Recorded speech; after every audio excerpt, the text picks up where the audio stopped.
వేగోల్డ్ trusted gold buyers మీరు తాకట్టు పెట్టిన బంగారాన్ని విడిపించి ఈ రోజు ఉన్న మార్కెట్ ధరకు కొనబడను. కర్నూలు జిల్లా ఎమిగనూరులో దారుణం చోటు చేసుకుంది. ప్రభుత్వ ఆసుపత్రిలో భార్యను చంపాడు భర్త. భార్య నర్సమ్మను కత్తితో పొడిచాడు భర్త రామయ్య. కొన్ని రోజులుగా భార్యాభర్తలిద్దరూ దూరంగా ఉంటున్నారు. కూతురు శాంతి డెలివరీ కోసం ఆసుపత్రికి వచ్చింది నర్సమ్మ. పక్కా సమాచారంతో ఆసుపత్రికి వచ్చి కత్తితో దాడి చేశాడు రామయ్య. చికిత్స పొందుతూ భార్య నర్సమ్మ మృతి చెందింది. భర్త రామయ్యను పోలీసులు అదుపులోకి తీసుకొని విచారిస్తున్నారు.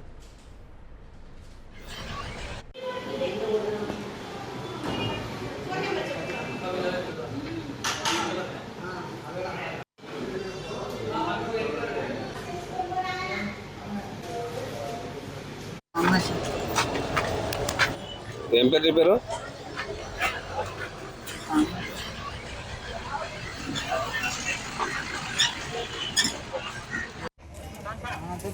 కేజీ కానీ ఫ్రెండ్ కదా నువ్వు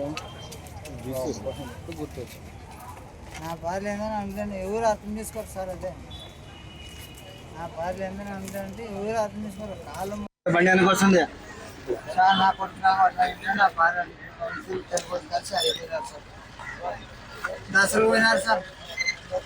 దసరా నుంచి అడుక్కుంటున్నారు సార్. మన పాసం బట్టలు ఉత్తుకొని చెప్పలేదు సార్. అన్న భూగొండ వదిలేదు సార్. నా భార్య రోజు నాకు న్యాయం చేసేవాళ్ళు సార్. అది అతను పడలేదు.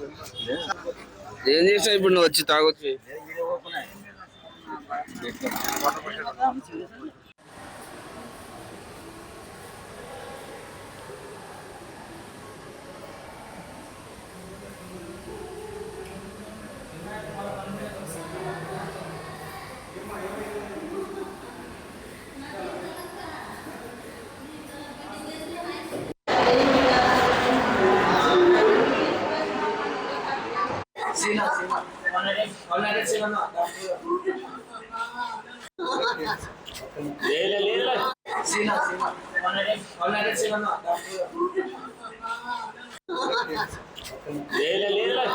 మనం ఏడిసి ఏమొస్తుంది? ఇంకా మనం ఏం చేయలేము.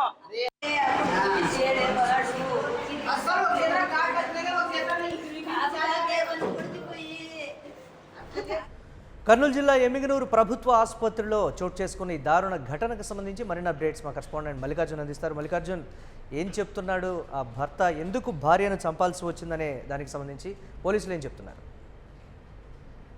కర్నూలు జిల్లా ఎమిగనూరు ప్రభుత్వ ఆసుపత్రిలో కూడా ఈ దారుణం జరిగిందని మనం చెప్పుకోవచ్చు. భార్య నరసమ్మను కత్తితో పొడిచి భర్త రామయ్య హత్య చేసేటువంటి పరిస్థితి. అది గత కొంతకాలంగా వీరి మధ్య కుటుంబ కలహాలు ఉన్నాయి. ఈ నేపథ్యంలో కూడా నరసమ్మ అదే విధంగా ఎవరైతే భర్త ఉన్న రామయ్యకి మధ్య దూరం పెరిగిందని చెప్పవచ్చు. గొడవలు వెళ్తున్న క్రమంలో కూడా వీళ్ళిద్దరు మాట్లాడుకోవడం లేదు.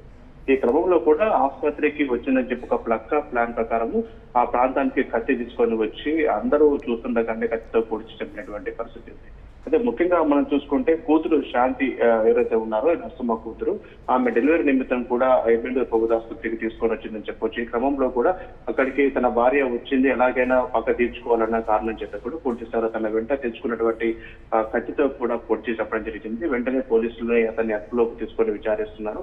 ఎందుకు ఈ విధంగా చేయాల్సి వచ్చిందంటే కుటుంబ కలహాలనే దూరంగా ఉన్నామన్నట్టు ప్రాథమికంగా చెప్పినట్టుగా తెలుస్తోంది. ఏదేమైనప్పటికీ కూడా కుటుంబ కలహాల కారణంగానే ఈరోజు తన భార్యను ఎంతో కర్కశంగా కూడా కత్తితో పొడిచి చంపినటువంటి పరిస్థితి. కూతురు డెలివరీ నిమిత్తం ఇక్కడికి వచ్చి ఉండగా పూర్తి స్థాయిలో కూడా ఆ విషయం తెలుసుకొని అక్కడికి వచ్చి మద్యం కోసం డబ్బులు కూడా డిమాండ్ చేసినట్టుగా తెలుస్తోంది. మద్యం తాగాలని చెప్పి తన దగ్గర డబ్బులు లేవని చెప్పిన క్రమంలోనే కోపోద్రేయి కూడా ఈ విధంగా కత్తితో పొడిచాడని కూడా స్థానిక బంధువులు చెప్తున్నటువంటి పరిస్థితి. ఏదేమైనప్పటికీ కూడా తన భార్య మీద ఎన్నో రోజులుగా ఈ పగ పెంచుకున్నాడంటే మద్యం తాగుతూ తరచూ వేధిస్తూ ఉంటే నరసింహ పూర్తి స్థాయిలో అతనికి భర్తకు దూరంగా ఉందని మనం చెప్పుకోవాలి.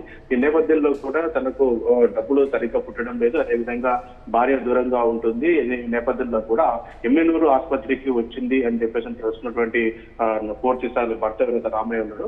ఆ ప్రాంతానికి చేరుకోవడం, ఆమె పైన దాడి చేయడం జరిగింది. ఆమె చికిత్స పొందుతూ కూడా మృతి చెందినటువంటి పరిస్థితి. ఈ నేపథ్యంలో కూడా అక్కడ ఉన్నటువంటి బంధువులు కావచ్చు, అదేవిధంగా కూతురు కావచ్చు బోర్న వినిపిస్తున్నటువంటి పరిస్థితి. తమ తండ్రి ఈ విధంగా ఆ తల్లిని చెప్పడంతో పూర్తిగా ఆ కుటుంబం అంతా కూడా శోక సందర్భంలో మునిగినటువంటి పరిస్థితి. అంటే విభేదాల కారణంగా, కుటుంబ కలహాల కారణంగానే ఈ రోజు ఈ భర్త ఈ దారుణానికి ఒడిగేట్టుగా తెలుస్తోంది. అంటే నరసమ్మ కుటుంబ సభ్యుల వెర్షన్ ఏంటి అంటే గతం నుంచి కూడా వారిరువురి మధ్య గొడవలు ఉన్నాయనేటువంటి మాట చెప్తున్నారు. ఇప్పటికిప్పుడు చోటు చేసుకున్నటువంటి గొడవ కాదు అనేటువంటి మాట కదా, దానికి సంబంధించి మురళి, అంటే గత కొంతకాలం నుంచి కూడా రామయ్య ప్రవర్తనలో తేడా ఉంది. మొత్తంగా ఏ పని చేయకుండా తిరగడము, జులాయిగా తిరగడం, అదేవిధంగా మద్యానికి బానిస అయ్యాడనే చెప్పవచ్చు. అంటే కష్టపడి సంపాదించుకున్న డబ్బులు, నర్సమ్మ ఏదైతే కూలీనాలు చేసుకుని ఏదైనా సంపాదించిన డబ్బులతో కూడా త్రాగడము, ఉచ్చలవిడిగా చేయడము, కుటుంబాన్ని పట్టించుకోవడం లేదన్న ఆరోపణలు కూడా ఉన్నాయి. ఈ క్రమంలో కూడా అసలు ఇదే విధంగా ఉంటే కనుక తన పిల్లలను పోషించుకోలేదన్న ఒక కారణం చేత కూడా నరసమ్మ రామయ్యకు పూర్తిగా దూరంగా ఉంటూ వస్తుందని చెప్పవచ్చు. అంటే తన భార్య దూరం అవటము, అదేవిధంగా ఏ పని చేసుకోలేకపోవడం, అదేవిధంగా మద్యం రోజు మద్యానికి బానిస అయ్యాడు కాబట్టి మద్యానికి డబ్బులు దొరికినటువంటి పరిస్థితి ఉంది. ముఖ్యంగా కుటుంబ కలహాల కారణంగా దూరంగా ఉన్న నేపథ్యంలో కూడా భార్య పైన ఒకంత కక్ష పెంచుకోవడానికి చెప్పవచ్చు. ఎలాగైనా అంతమొందించాలని చెప్పి ఒక ప్లాన్ ప్రకారమే ఆ కత్తి తీసుకొని ఆ ప్రాంతానికి వచ్చినట్టుగా తెలుస్తోంది. ఎందుకంటే ఎన్నిసార్లు పిలిచినప్పటికీ కూడా తన ఇంటికి రానని చెప్పేసి అని అంటుంది. కాబట్టి క్రమం ఎలాగైనా తను అంతమొందించాలా ఆ వాళ్ళ భార్యను అని చెప్పేసి కూడా పూర్తి స్థాయిలో ఆ ప్రాంతానికి వెళ్ళేటువంటి పరిస్థితి. డెలివరీ నిమిత్తం ఆమె ఆసుపత్రికి వచ్చి ఉంది. అక్కడ తన కూతురు కోసం డెలివరీ, అంటే మరొక 2 రోజులు డెలివరీ అయ్యే అవకాశం ఉంటుంది కాబట్టి ముందస్తుగా ఆసుపత్రికి తీసుకొచ్చిన క్రమంలో కూడా ఎవరో పక్కా సమాచారం మేరకు ఆ ప్రాంతానికి రావటము, ఆమెను మద్యం తాగాలని చెప్పేసి కూడా డబ్బులు డిమాండ్ చేసినటువంటి పరిస్థితి. ఈ క్రమంలో ఆమె ఇవ్వను అని చెప్పడంతో గొడవ చెలరేగింది. తన వెంట తెచ్చుకున్నటువంటి కత్తితో కూడా పొడిచి హతమార్చేటువంటి పరిస్థితి. అంటే అక్కడ హాస్పిటల్లో ఉన్నారు కాబట్టి వెంటనే చికిత్స ఇచ్చి కాపాడేటువంటి ప్రయత్నం చేశారు వైద్యులు. కానీ అది బలంగా కూడా కత్తిని గొంతు వరకు దిగిన క్రమంలో కూడా ఒక్కసారిగా కోలుకోలేకపోయి మృతి చెందని చెప్పవచ్చు. ప్రస్తుతం భర్తను పోలీసులు అదుపులోకి తీసుకున్నారు. అతనిపైన కేసు నమోదు చేసి పూర్తి స్థాయి దర్యాప్తు అయితే ప్రారంభించారని చెప్పవచ్చు. Right, thanks for updates Mallikarjun. కన్న కూతురు ముందే తండ్రి తన తల్లిని చంపటం చూసింది ఆ కూతురు. ఈ నేపథ్యంలో డెలివరీ నిమిత్తం ఆసుపత్రికి వచ్చారు. ఈ నేపథ్యంలో భర్త రామయ్య నరసమ్మను దారుణంగా హత్య చేసినటువంటి ఘటన కర్నూలు జిల్లా ఎమ్మిగనూరు ప్రభుత్వ ఆసుపత్రిలో చోటు చేసుకుంది. అందరూ చూస్తూ ఉండగానే నరసమ్మను రామయ్య హత్య చేయడం కలకలం రేపిందని చెప్పాలి. ఇమ్మీడియట్గా చికిత్స అందించినప్పటికీ కూడా నరసమ్మ మృతి చెందినట్లుగా కూడా తెలుస్తోంది. కుటుంబ సభ్యులు రోధిస్తూ ఉన్నారు. ఈ నేపథ్యంలో తాగుడుకు బానిసై ఏ పని చేయకుండా జులాయిగా తిరుగుతున్నటువంటి వ్యక్తిని మందలించినటువంటి కారణంగా గత కొన్ని రోజులుగా కూడా వీరిరువురి మధ్య గొడవలు జరుగుతున్నటువంటి నేపథ్యంలో కక్ష పెంచుకొని రామయ్య నరసమ్మని హత్య చేసినట్లుగా కూడా తెలుస్తోంది.